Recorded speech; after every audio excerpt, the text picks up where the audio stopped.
French press or pour over? In this video, we're gonna go step by step how to make both. We're gonna look at the differences and see which one yields a better cup of coffee.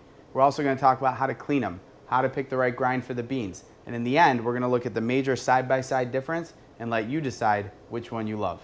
Now, if we're meeting for the first time, my name's Michael Ponzio and I make cooking videos for you.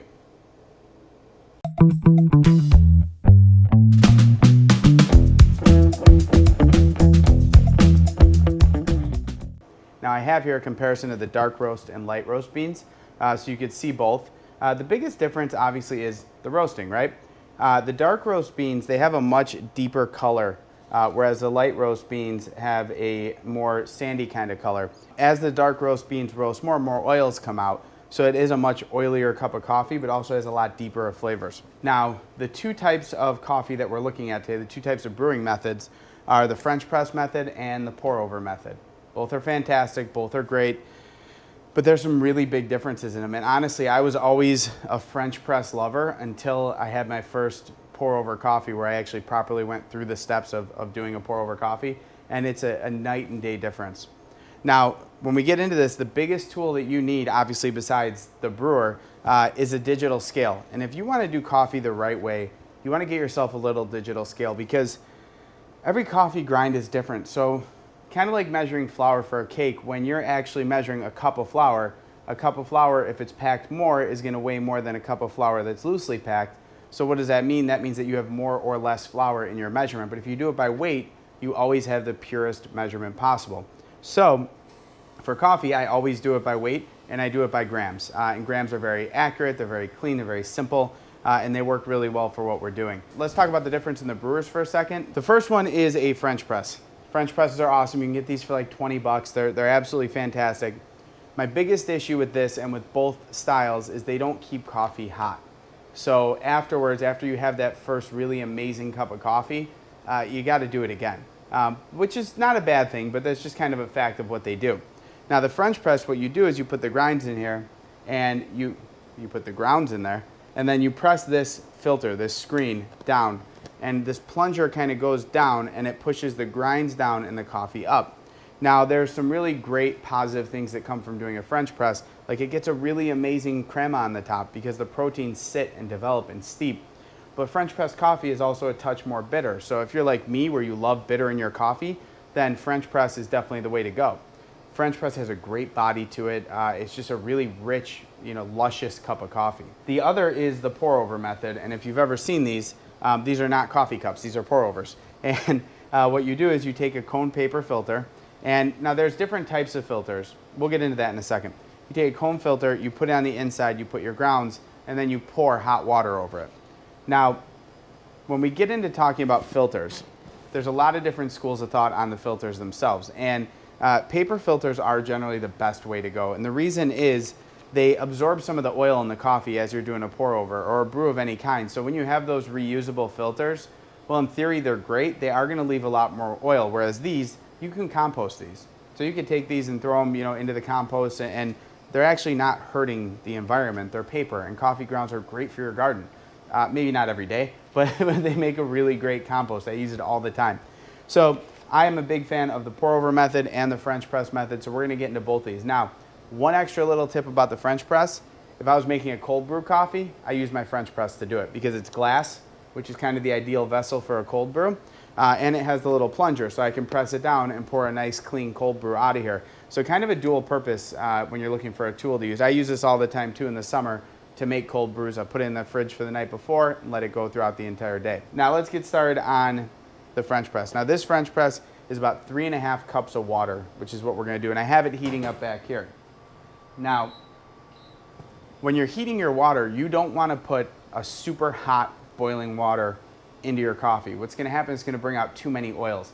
You want your water to be 175, 185 degrees. That's kind of ideal to bring out all the different elements of the coffee, to really allow that roasted flavor to come through, all the body to come through, the oils to work their way through. We're going to take our French press brewer, and for 3.5 cups of water, I have 58 grams of coffee. Now, the way you grind the coffee makes a huge difference. For the French pot, it's actually a little bit coarser of a grind, and that's because this is going to sit in the water for a little bit. whereas the pour over is a much finer grind. We'll get into that when we talk about the pour over coffee. So this coffee, 58 grams of it ground up. You can weigh it as a whole bean and then grind it to make it a little bit easier for your measurement so you're not stuck with a little extra grinds. Now we take our water, which is right at the heat I want it, and we pour it in. So once the water goes into the coffee grounds, I take a spoon or some sort of a stir and I stir it up. And this is just to make sure there's no dry clumps sitting around. This little initial stir just kind of gets things going. Take your top and put it on, but we don't push the plunger down yet. Now this is important because what's going to happen is if I push this plunger right now, the coffee hasn't taken its time to steep, and we want the coffee to steep. So letting this sit, and the ideal time for this to sit at this temperature is about 4 minutes. So pour over coffee is fantastic, and this little machine is great. It's cheap. They make ones that go right on top of your cup of coffee as well. Here's my biggest problem with this is, again, it doesn't keep it hot. But the cleanup is super simple. The way to do it is very easy. For the coffee grinds, because we're pouring directly over, we're grinding to a very fine grind, similar to a table salt. You want it to be that super fine grind, not quite as fine as espresso, but pretty close. And what we're gonna do is this one is measured at 34 grams of coffee for 500 milliliters of water. So kind of got to do a little bit of measurement there, but once you get it down and you figure out that, hey, 500 milliliters is up to this little line that says approximately 500, it becomes pretty easy every time. But this is where that gram scale really pays off, because you will have consistent, amazing cups of coffee at home if you do it this way. For our coffee filter, the one thing I really like to do when I do a pour over coffee is I like to wet the filter a little. And what that does, and this is just in some warm water, what this does is it kind of warms the vessel a little, but it also grabs if there's any little loose pieces of paper pulp. This will actually grab it and kind of lock it on here before we add our grinds and start pouring coffee over. So I take my very fine ground coffee and pour this right over. When you pour for a pour over, you want to make sure that you're pouring out of a pitcher or a vessel or something, because the technique we're about to use to do the actual pouring. I mean, your ideal tool will be if you have a teapot at home. That's going to work best. So the first thing you do when you pour is you pour about a half a cup right into the middle. And what this is going to do is bloom the coffee. It's going to instantly just open it up. And then you're going to take your pot, pour into the middle again, and then pour around the sides. And fill this up. Now for your first one, you want to give it a little stir. Again, this is kind of just moving the coffee grounds around to make sure that everything is being activated by this hot water and being brewed. As this starts to drip down, there's more room on top now to pour more coffee. The other great thing about this is your house smells amazing when you do it. So we're going to pour more, same method, around the sides and in the center. And let this continue to drip down.